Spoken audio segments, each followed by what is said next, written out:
Hello friends, हम लोग कक्षा 11वीं रसायन विज्ञान एनसीईआरटी का चौथा चैप्टर पढ़ रहे हैं, रासायनिक आबंधन एवं आणविक संरचना। इसके पिछले 6वें वीडियो में मैं आपको संकरण पढ़ा रहा था, जिसमें sp3 संकरण तक आपको कंप्लीट करा दिया हूं। अब आप आगे देखिए, डी कक्षकों वाले तत्वों में संकरण। तो इसमें हम संकरण जो देखेंगे, जैसे sp3d संकरण भी देख सकते हैं, dsp3 संकरण भी देख सकते हैं। मतलब कि ये डी जो ब्लॉक है, ये बाद वाला डी ब्लॉक भी हो सकता है, इससे पहले वाला डी ब्लॉक भी हो सकता है। तो इतने सारे डी ब्लॉक्स को हम लेकर के यहां पर संकरण कराएंगे। तृतीय आवर्त तत्वों में एस तथा पी कक्षकों के साथ डी कक्षक भी उपस्थित होते हैं। इन डी कक्षकों की ऊर्जा 3s, 3p, 4s, 4p कक्षकों की ऊर्जा के समान होती है। अब देखिए, जैसे 3s, 3p कहते हैं तो 3d भी होना चाहिए, क्योंकि थर्ड वाले जो कोश हैं उसमें d ऑर्बिटल भी आ जाते हैं। लेकिन d ऑर्बिटल में भरने से पहले वो 4s ऑर्बिटल में भरता है, क्योंकि 3d का मतलब है 5 और 4s का मतलब है 4, है ना, और 4p का मतलब है 5। तो सबसे पहले 4s में भरेगा, फिर 3d में भरेगा, फिर 4p में भरेगा। ये ऊर्जा का स्तर हम देखते जाते हैं। परमाणु की संरचना में मैंने आपको डिटेल बताया है, वहां पर जाकर के आप देखेंगे तो आपको सब समझ में आएगा। ठीक है, तो डी 3d कक्षकों की ऊर्जा 3s, 3p और 4s, 4p कक्षकों की ऊर्जा के समतुल्य होती है। 3p और 4s कक्षकों की ऊर्जा में अधिक अंतर होने के कारण से 3p, 3d एवं 4s कक्षकों का संकरण संभव नहीं है। ठीक है, क्योंकि संकरण की एक पहली मुख्य नियम यह है कि लगभग समान ऊर्जा वाले कक्षकों में ही, ऑर्बिटल में ही संकरण हो सकता है। जबकि 3p, 3d और 4s इन कक्षकों में ऊर्जा का स्तर बहुत ज्यादा कम ज्यादा है, मतलब अंतर बहुत ज्यादा है, इसलिए इनको एक साथ हम संकलित नहीं कर सकते। sp तथा d कक्षकों के संकरण के मुख्य प्रकारों को नीचे सारांश में दिया गया है। पहला है PCl5 में sp3d संकरण का होना। अभी तक हमने sp3 पढ़ा है, अब sp3d संकरण। फास्फोरस परमाणु Z=15 की तटस्थ अवस्था इलेक्ट्रॉनिक विन्यास को नीचे दर्शाया गया है। देखिए, फास्फोरस 5 क्लोराइड के साथ जुड़ते हैं, तो फास्फोरस में जो 15 है उसका ग्राउंड स्टेट क्या है, शुरू में कैसा रहता है, ये भी हम देखेंगे। फास्फोरस की आबद्ध निर्माण परिस्थितियों में 3s कक्षक से एक इलेक्ट्रॉन अयुग्मित होकर रिक्त 3dz² कक्षक में प्रोन्नत हो जाता है। इस प्रकार फास्फोरस की उत्तेजित अवस्था के विन्यास को भी दर्शाया जा सकता है। देखिए, सबसे पहले आप तटस्थ अवस्था देखिए, p में 15 है।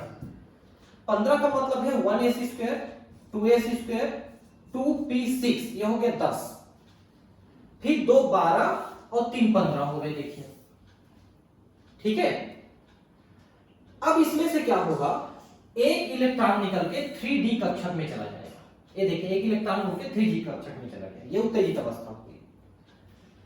अब इनमें संकरण हो जाएगा, एक s, 3p और एक d कक्षक में संकरण होगा। ठीक है, तो टोटल 5 कक्षक इसे बन जाएंगे और पांचों कक्षक होंगे sp3d कक्षक।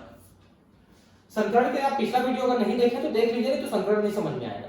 ठीक है, तो sp3d कक्षक बनेंगे 5 की संख्या में, और ये पांचों कक्षकों से एक एक क्लोरीन जो है जुड़ते जाता है और 5 यहां पर बंद बन जाते हैं, जिससे हमको फास्फोरस पेंटाक्लोराइड हमको मिल जाता है। ठीक है, बहुत सरल है। देखिए, एनसीईआरटी जो है किसी भी चीज को बहुत सरल ढंग से बताने की कोशिश करता है, और गागर में सागर भरा हुआ है। बस बशर्ते जो समझने समझाने वाले हैं वो आपको समझा सके, बस और कोई बात नहीं। तो मैं कोशिश कर रहा हूं आपके साथ कि इसको समझा सकूं। इस प्रकार 5 कक्षक, एक s, 3p तथा एक d कक्षक संकरण के लिए उपलब्ध होते हैं। इनके संकरण द्वारा 5 sp3d संकरण कक्षक प्राप्त होते हैं, जो त्रिकोणीय द्विपिरामिडी के 5 कोनों की ओर उन्मुख होते हैं, जैसा चित्र में दर्शाया गया है। तो आप देख सकते हैं इसमें जो संरचना बन रही है वो त्रिकोणीय द्विपिरामिडी संरचना है। आप ध्यान रखेंगे, हमने पूरे इस चैप्टर में बहुत सारे जगहों पे अणुओं की आकृति पढ़ी है। उन आकृतियों को आपको रट लेना है, कॉपियों में आप लिखते जाइए उसको कि किसकी किसकी आकृति कैसे कैसे है, क्योंकि वहीं से नीट में क्वेश्चन पूछता है। ठीक है, तो त्रिकोणीय द्विपिरामिडी मतलब ये है, आप देख सकते हैं कि एक त्रिकोण ऐसा है और एक उल्टा त्रिकोण ऐसा है, और इसके साथ दो पिरामिड आजू बाजू जुड़े हैं, समझ रहे हैं? तो त्रिकोणीय द्विपिरामिडी है। अब इसको ऐसे देख के जो भी समझ सकते हैं समझ लीजिए। अब 3D तो मेरे पास है नहीं मॉडल इसका, लेकिन मैं आपको दिखा देता कैसा होता है। अब यहां पर देखिए और भी इनके संकरण बताए हैं, कहां कहां पर कौन कौन से उदाहरण होंगे। तो DsP2 संकरण, अब D कक्षक S और P से पहले वाला कक्षक यूज हो रहा है। ठीक है, इसमें वर्ग समतली अणु की आकृति बनेगी, एक D एक S और 2 P मिलकर यहां पर संकरण करते हैं। और इसका उदाहरण है टेट्रासाइनोनिकेल, निकेलेट आयन है यहां पर 2 माइनस है, मतलब 2 इलेक्ट्रॉन इसने एक्स्ट्रा ले लिया है। वैसे टेट्राक्लोरोप्लेटिनेट भी है, 2 एक्स्ट्रा इलेक्ट्रॉन यहां पर आ चुके हैं। इस तरह का जो आयन दिखने वाले जो अणु हैं जिसमें कुछ चार्ज दिखते हैं, उनको आपको विशेष याद रखना है, ध्यान देंगे आपको। अब है त्रिकोणीय द्विपिरामिडी, तो ये अभी आपने पढ़ा sp3d संकरण, ठीक है, और ये PCl5 में पढ़ा, वैसे PF5 भी है। वर्ग पिरामिडी में आपका आ जाएगा sp3d2, अब 2 आ जाएंगे d ऑर्बिटल, ये देखिए d ऑर्बिटल 2 आ गए, यहां पर 1 थे, यहां पर 2 आ गए। अब ये है ब्रोमीन पेंटाफ्लोराइड, ब्रोमीन में ऐसा आएगा पेंटाफ्लोराइड। और sp3d2 और d2sp3 दोनों का अंतर आप लोग समझ लीजिए और भी, है ना। जैसे हमने यहां पर पढ़ा कि ये वाला जो d2 है ये s और p के बाद का है, लेकिन ये वाला d है इनके पहले का ऑर्बिटल है, ठीक है। तो यहां पर आप देखिए d2sp3 जो है ये आपको हेक्सा अमोनियम कोबाल्ट, यहां पर एक आयन है, 3 इसमें धन आयन है, का मतलब ये 3 इलेक्ट्रॉन दिया है। जबकि SF6 और हेक्सा फ्लोरोक्रोमियम ये 3 इलेक्ट्रॉन दिया है, SF6 न्यूट्रल है, और इनमें sp3d2 संकरण है, इस टाइप का, ठीक है। तो थोड़ा सा ध्यान से इन सब चीजों को आपको याद करना है। यहां ध्यान देने योग्य बात यह है कि त्रिकोणीय द्विपिरामिडी ज्यामिति में सभी आबंध कोण बराबर नहीं होते, ठीक है, आबंध कोण कम ज्यादा हो जाते हैं। PCl5 में फास्फोरस के 5 sp3d संकर कक्षक क्लोरीन परमाणुओं के अर्धवृत्त कक्षकों से अति व्यापन कर 5 PCl सिग्मा आबंध बनाते हैं। इनमें से 3 आबंध एक तल में होते हैं और जिनमें 120 डिग्री का कोण होता है। PCl5 में 5 बंध बने हैं, तो 3 बंध 120 डिग्री पे और 2 बंध 90 डिग्री पे होते हैं। ये आगे हम पढ़ेंगे, देखना यहां। इन्हें विषुवतीय आबंध यानी इक्वेटोरियल कहते हैं, ठीक है। देखिए विषुवत रेखा होती है, आप जानते हैं इसको इक्वेटर भी कहते हैं, भूमध्य रेखा, उसी को भूमध्य रेखा कहते हैं, जो ठीक बीच में होता है। तो ये 120 के बराबर कोण में 3 है, ठीक है। अन्य 2 PCl आबंध क्रमशः विषुवतीय तल के ऊपर और नीचे होते हैं और इससे इनका 90 डिग्री का कोण बनता है। जैसे मान लो मैं फास्फोरस हूं, मेरे साथ 3 क्लोरीन ऐसे 120 डिग्री में जुड़े हैं, ऐसे आजू बाजू में, और 2 क्लोरीन ऐसे एक आगे एक पीछे, यानी ऊपर नीचे कह सकते हैं, इस तरह से जुड़ गए। मैं ऐसा हूं तो 3 ऐसे जुड़े, फिर एक ऊपर एक नीचे जुड़े, ऐसे 90 डिग्री हुए। इन्हें अक्षीय आबंध या एक्सियल कहते हैं, क्योंकि वो ऐसे सीधे हैं तो अक्ष के जैसे दिखाई दे रहे हैं। चूंकि अक्षीय आबंध इलेक्ट्रॉन युग्मों में विषुवतीय आबंधी युग्मों से अधिक प्रतिकर्षण अनन्य क्रियाएं होती हैं, अतः ये आबंध विषुवतीय आबंधों से लंबाई में कुछ अधिक तथा प्रबलता में कुछ कम होते हैं। देखिए ये जो 90 डिग्री वाले हैं, इनकी बंध लंबाई थोड़ी ज्यादा होती है, इसलिए इनमें प्रबलता कम होती है, क्योंकि बंध लंबाई कम होने से ज्यादा स्ट्रॉन्ग जुड़ते हैं। बंध लंबाई ज्यादा होने से कम स्ट्रांग हो जाते हैं। तो ऐसा क्यों होते हैं, देखिए कि ये इलेक्ट्रॉन युग्मों में आबंधी युग्मों से अधिक प्रतिकर्षण आणविक क्रियाएं होती हैं, ये ज्यादा प्रतिकर्षित होकर दूर जाते हैं, इसलिए ज्यादा बंध लंबाई हो गई। इसके परिणाम स्वरूप PCl5 अत्यधिक क्रियाशील होता है। ठीक है, अब वो दूर चले गए हैं तो PCl5 जल्दी से किसी के साथ रिएक्ट करके इनके जगह रिप्लेस कर लेता है। अब आप SF6 का बनना देखिए, इसमें sp3d2 संकरण है। तो सबसे पहले आप सल्फर देखिए, सल्फर का जो इलेक्ट्रॉनिक विन्यास है, यहां पर आखिरी में आप देखिए 3s² है। यहां पर मैं आपको बता देता हूं कैसा है, 1s², 2s², 2p6, ठीक है, उसके बाद 3s² और 3p4 ऐसा आ रहा है। ठीक है, सल्फर का यानी कितना हो गया, 10, 2, 12 और 4, 16। तो सल्फर का जो परमाणु क्रमांक है 16 है, इस तरह से वितरण है। ये इसकी तटस्थ अवस्था है, और जब उत्तेजित अवस्था में आएगी सल्फर, तो यहां से एक इलेक्ट्रॉन और यहां से एक इलेक्ट्रॉन इनमें शिफ्ट हो जाएंगे। ये देखिए, एक हो गया, ये भी एक हो गया, और 2 इलेक्ट्रॉन यहां चले गए। ये इसकी उत्तेजित अवस्था है। अब इसके पास एक S, 3p और 2d कक्षक उपलब्ध हैं संकरण के लिए, तो यहां पर हो जाएगा sp3d2 संकरण, और टोटल आपको 3, 2, 5 और 1 6 ऑर्बिटल sp3d2 के मिल जाएंगे। 6 ऑर्बिटल उपलब्ध हो गए। अब इन 6 ऑर्बिटल में एक एक फ्लोरीन ने एक एक इलेक्ट्रॉन के साथ बंध बनाया, और ये बन गया SF6। बहुत साधारण ढंग से समझाया है, बहुत बढ़िया दिया है इसमें, उसी को मैं आपको बताया। तो क्या क्या हुआ कि सबसे पहले यहां से एक इलेक्ट्रॉन और यहां से इलेक्ट्रॉन शिफ्ट हो गए, फिर इनमें sp3d2 संकरण हुआ, और ये जितने भी ऑर्बिटल बने, 6 ऑर्बिटल बने, उसमें 6 में एक एक F जो है, फ्लोरीन जो है, जुड़ करके बंध बना लिया SF6। ठीक है, और इसमें समअष्टफलक के 6 कोणों की ओर प्रक्षिप्त होते हैं। इसकी संरचना इस अणु की समअष्टफलक होंगे। समअष्टफलक का मतलब होता है 8 फलक जरूर होंगे, लेकिन उसके सिर्फ 6 फलकों पे बंध बनेंगे, और एक फलक जो है, ये जो इससे पहले कि जो लोन पेयर इलेक्ट्रॉन है वो रहेंगे। ठीक है, ऐसा है, बहुत बढ़िया बनाया है। ये देखिए समअष्टफलक की संरचना बनी हुई है। तो अगर आप इन संरचनाओं को बना लेते हैं ना, तो आपके रिटन वाले जितने पेपर हैं 11, 12 के, उस टाइप के पेपर में भी पूरे नंबर आएंगे आपको। बाकी नीट की तैयारी में तो आपको नाम याद रखना है किसमें कैसा है, बाकी कोई ज्यादा नहीं है।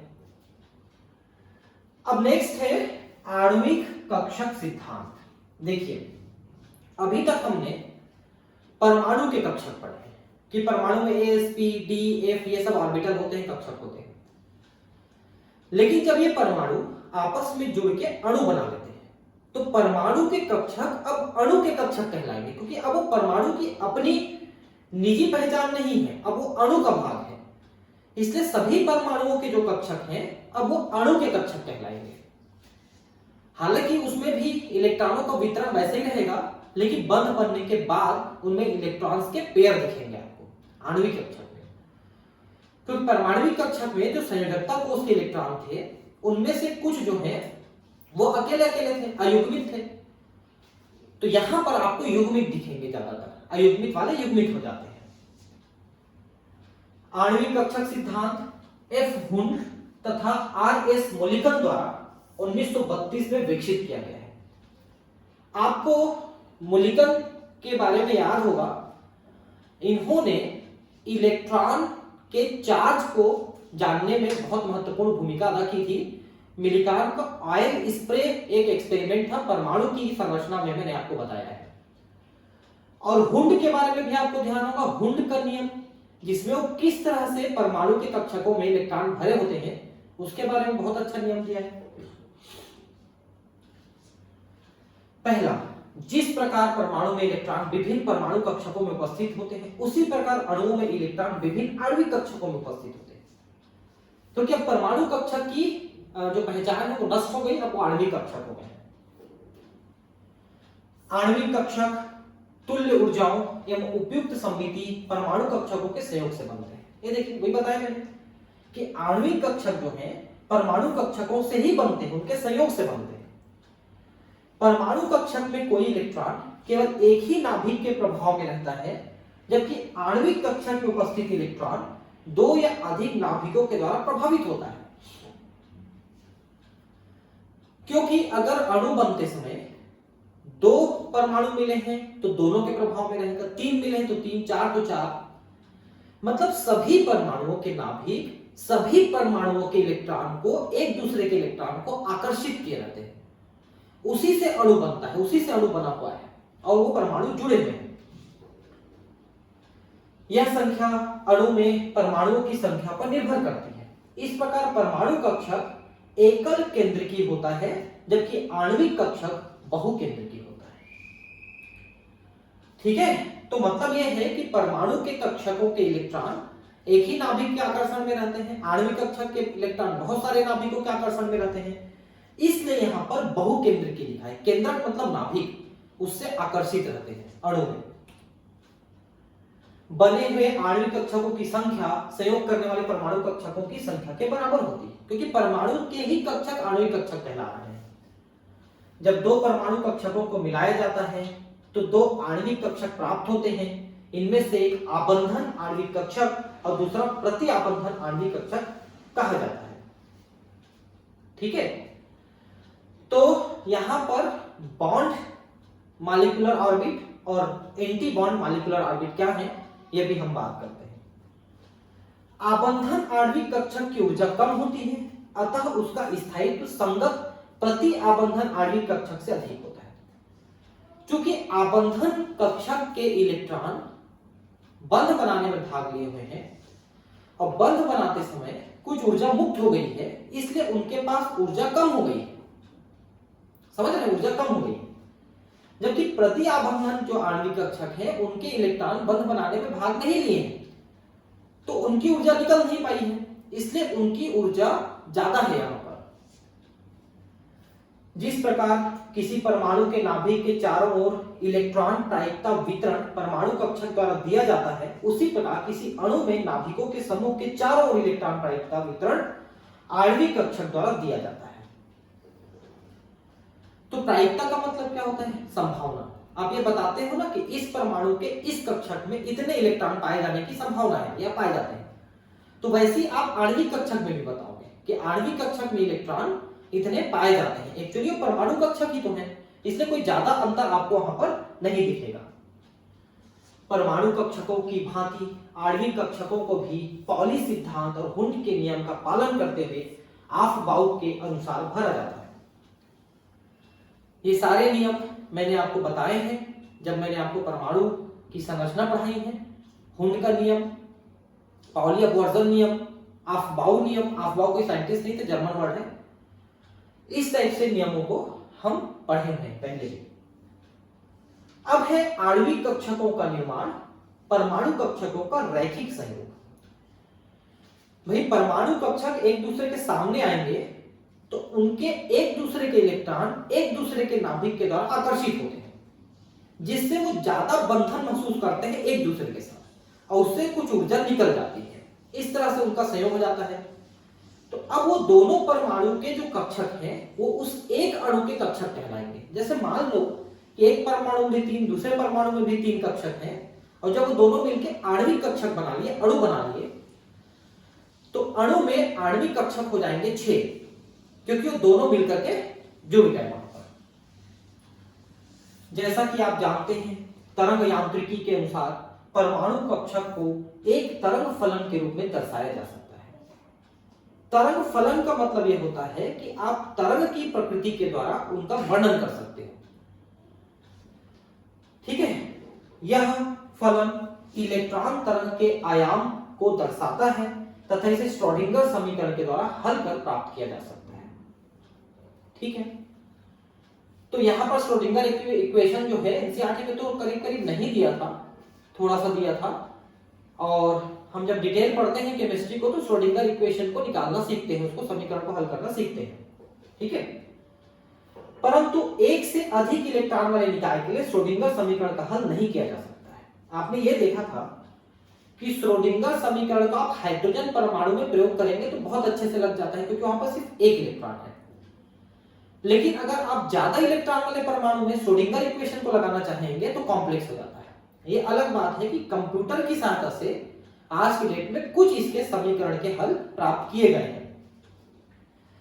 इसलिए आणविक कक्षक जो अणुओं के लिए एक इलेक्ट्रॉन तरंग फलन है को श्रोडिंगर समीकरण के हल से सीधे प्राप्त करना कठिन है, क्योंकि जब अणु बन गया तो वहां पर कम से कम दो परमाणु जुड़े हैं, दोनों परमाणु में कम से कम एक इलेक्ट्रॉन है, तो अणु में दो इलेक्ट्रॉन हो गए और एक से ज्यादा इलेक्ट्रॉन में श्रोडिंगर इक्वेशन को लगाना कठिन होता है। इसलिए आणविक तरंग फलन निकालना यहां पर श्रोडिंगर से दिक्कत है। इस कठिनाई का निराकरण एक सन्निकट एप्रोक्सीमेशन विधि के सहारे किया जाता है। इस विधि को परमाणु कक्षकों का रैखिक संयोग या linear combination of atomic orbital लिकाओ कहा जाता है, LCAO कहा जाता है। ठीक है, linear combination of atomic orbital मतलब एटॉमिक ऑर्बिटल सीधे सीधे रैखिक मतलब लाइन से जोड़ते हैं एक दूसरे से, तो उसे linear combination of atomic orbital LCAO कहा जाता है। मतलब श्रोडिंगर इक्वेशन की जगह हम LCAO का प्रयोग करेंगे। आइए हम एक समनाभिकी द्विपरमाणु अणु H2 पर इस विधि का अनुप्रयोग करें।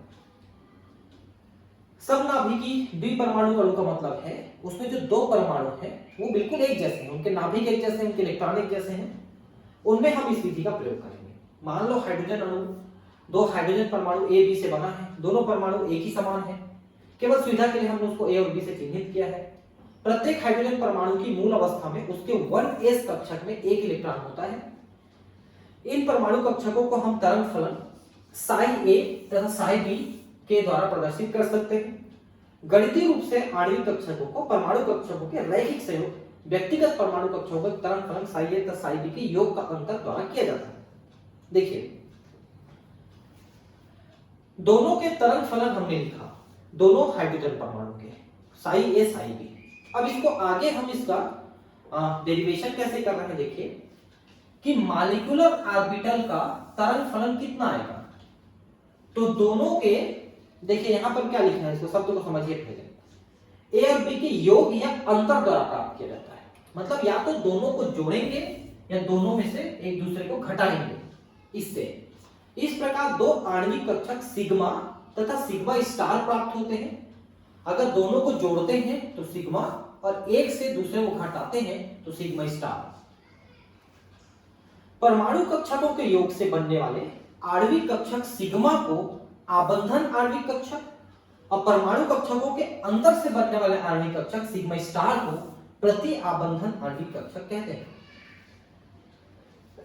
तो ये आबंधन कक्षक है जिसमें बंध बना है और ये प्रति आबंधन कक्षक है जिसमें बंध नहीं बना है। इसलिए ये ज्यादा स्थायी है, ये स्थायी नहीं है, क्योंकि इसमें ऊर्जा कम हो गई है, निकल गई ऊर्जा, तो ज्यादा स्थायित्व को उसने प्राप्त कर लिया है। तो आप देख सकते हैं यहां पर कि psi a एक इलेक्ट्रॉन, psi b दो इलेक्ट्रॉन। ठीक है, जब ये दोनों जुड़ जाते हैं, ऊर्जा स्तर निम्न है इसलिए इसको नीचे में लिखे हैं। देखिए ऊर्जा स्तर ऊपर है इसलिए इसको ऊपर में लिखे हैं। तो दोनों जुड़ करके एक दूसरे के साथ बंध बना लिए हैं, तो ये बंधन ऑर्बिटल हुआ। और जो प्रति आबंधन है, क्योंकि इसमें कोई इलेक्ट्रॉन बचा नहीं है इसलिए खाली दिखेगा। आबंधन कक्षक जिसकी ऊर्जा परमाणु कक्षकों की ऊर्जा से कम है और प्रति आबंधन कक्षक जिसकी ऊर्जा परमाणु कक्षकों की ऊर्जा से अधिक है। इसलिए आप देखिए कि जो इलेक्ट्रॉन है बंध बनाने वाले इस कक्षक में दिख रहा है, ये कक्षक खाली है, क्योंकि वहां पर ऊर्जा दिखे तो स्थायी बनेगा ही नहीं वहां पर, दोनों का कॉम्बिनेशन। ठीक है, गुणात्मक तौर पर आणविक कक्षकों का बनना संयोग करने वाले परमाणुओं के इलेक्ट्रॉन तरंगों के रचनात्मक तथा विनाशी व्यतिकरण के रूप में समझा जा सकता है। देखिए जैसे तरंग निकला इलेक्ट्रॉनों से, इलेक्ट्रॉन जब ऊर्जा देते हैं तो तरंग निकलते हैं। तो मान लो कि ये एक तरंग निकल रहा है एक परमाणु से और ये तरंग निकल रहा है दूसरे परमाणु से। देखिए थोड़ा ध्यान से देखेंगे आप, इन दोनों तरंगों को देखिए, दोनों तरंगों के जो श्रृंग है ये एक दूसरे के ठीक पैरेलल में है और गर्त भी एक दूसरे के पैरेलल में है। तो दोनों का यहां पर जो है योग हो जाएगा और ये काफी बड़े तरंग बन जाएंगे। इससे जो है परमाणु के बीच में आबंधन होगा। लेकिन मान लो एक का श्रृंग एक के गर्त के सामने पड़ जाता है तो एक दूसरे के प्रभाव को नष्ट कर देंगे, तो ये विनाशी हो जाएगा। तब ये जो तरंग है वो सीधा चला जाएगा, इसमें कोई भी तरंग आपको दिखेगा नहीं, जीरो हो जाएगा तरंग। तो एक दूसरे के साथ जुड़ जाएंगे श्रृंग श्रृंग और गर्त गर्त, तो तरंग बढ़ जाएगी, एक दूसरे के विरुद्ध काम कर देंगे। श्रृंग के विरुद्ध गर्त और गर्त के विरुद्ध श्रृंग आ जाएंगे तो एक दूसरे के प्रभाव को नष्ट कर देंगे। ठीक है। आबंधन आणविक कक्षक के निर्माण में आबंधी परमाणुओं की दो इलेक्ट्रॉन तरंगे एक दूसरे को प्रबलित करती हैं, मतलब एक दूसरे के बल को बढ़ाती हैं, एक दूसरे के सामने पड़ते हैं, अर्थात इनमें रचनात्मक व्यतिकरण होता है। दूसरी ओर प्रति आबंधन आणविक कक्षक के निर्माण में ये इलेक्ट्रॉन तरंगे एक दूसरे को निरस्त करती हैं, अर्थात इनमें विनाशी व्यतिकरण होता है। ठीक है। एक दूसरे के सामने उल्टे पड़ते हैं, श्रृंग के सामने गर्त और गर्त के सामने श्रृंग, तो एक दूसरे को न्यूट्रलाइज कर देते हैं, तो प्रति आबंधन बनता है, अर्थात इनमें विनाशी व्यतिकरण होता है। इनके परिणाम स्वरूप आबंधन आणविक कक्षक में अधिकांश इलेक्ट्रॉन घनत्व आबंधित परमाणुओं के बीच अवस्थित होती है। तो आणविक कक्षक में कौन से में इलेक्ट्रॉन रहेंगे? तो जो आबंधित कक्षक है उनमें इलेक्ट्रॉन रहेंगे। नाभिकों के बीच प्रतिकर्षण बहुत कम होता है, जबकि प्रति आबंधी आणविक कक्षक में अधिकांश इलेक्ट्रॉन घनत्व दोनों नाभिकों के बीच के क्षेत्र में दूर अवस्थित होते हैं। ठीक है। तो अगर कोई इलेक्ट्रॉन बचा तो प्रति आबंधन में दूर चला जाएगा और वास्तव में दोनों नाभिकों के मध्य एक निष्पन्द तल यानी नोडल प्लेन होता है जहां पर इलेक्ट्रॉन घनत्व शून्य होता है। निष्पन्द तल या नोडल प्लेन का मतलब होता है वहां पर इलेक्ट्रॉन नहीं है। ठीक है। अतः नाभिकों के बीच उच्च प्रतिकर्षण होता है। तो जहां पर इलेक्ट्रॉन नहीं है वहां पर नाभिकों के बीच प्रतिकर्षण ज्यादा हो जाएगा, क्योंकि जहां पर इलेक्ट्रॉन थे इलेक्ट्रॉन के कारण से एक दूसरे की तरफ अट्रैक्ट हो रहे थे। वो भाई एक का नाभिक दूसरे के इलेक्ट्रॉन को, दूसरे का नाभिक पहले के इलेक्ट्रॉन को आकर्षित कर रहा है, तो कुछ आकर्षण पैदा हो रहा था। लेकिन जहां पर इलेक्ट्रॉन नहीं है तो सिर्फ प्रतिकर्षण होगा, इससे दूर जाएंगे। आबंधी आणविक कक्षकों में उपस्थित इलेक्ट्रॉन नाभिकों को परस्पर बांधे रखने की प्रवृत्ति रखते हैं, क्योंकि एक दूसरे को आकर्षित करते हैं उनके इलेक्ट्रॉन्स को नाभिक। अतः ये अणु को स्थायित्व प्रदान करते हैं। इस प्रकार एक आबंधन आणविक कक्षक उस परमाणु कक्षकों से सदैव कम ऊर्जा रखता है जिनके संयोग से वह बनता है। तो चूंकि वो आकर्षण बल काम कर रहा है उस समय कुछ ऊर्जा निकल जाती है, इसलिए परमाणुओं की तुलना में जब वो परमाणु अणु बना लेते हैं तो उसमें ऊर्जा कम हो जाती है। परमाणु जब अकेले अकेले थे तो वहां ऊर्जा ज्यादा थी, जब वो बंध बना लिए तो ऊर्जा कम हो गई।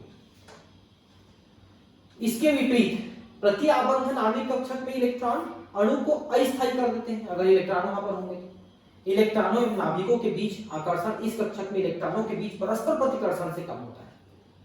अगर प्रति आबंधन आणविक कक्षक में इलेक्ट्रॉन है तो वो इलेक्ट्रॉन एक दूसरे को प्रतिकर्षित करेंगे। क्यों? क्योंकि इलेक्ट्रॉन के जो स्पिन है वो एक जैसा रहेगा। इलेक्ट्रॉन उल्टे रहेंगे तो आकर्षित करेंगे, सीधे रहेंगे तो प्रतिकर्षित करेंगे।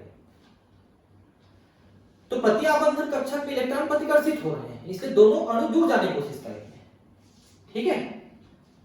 और इससे ऊर्जा में सकल वृद्धि होती है।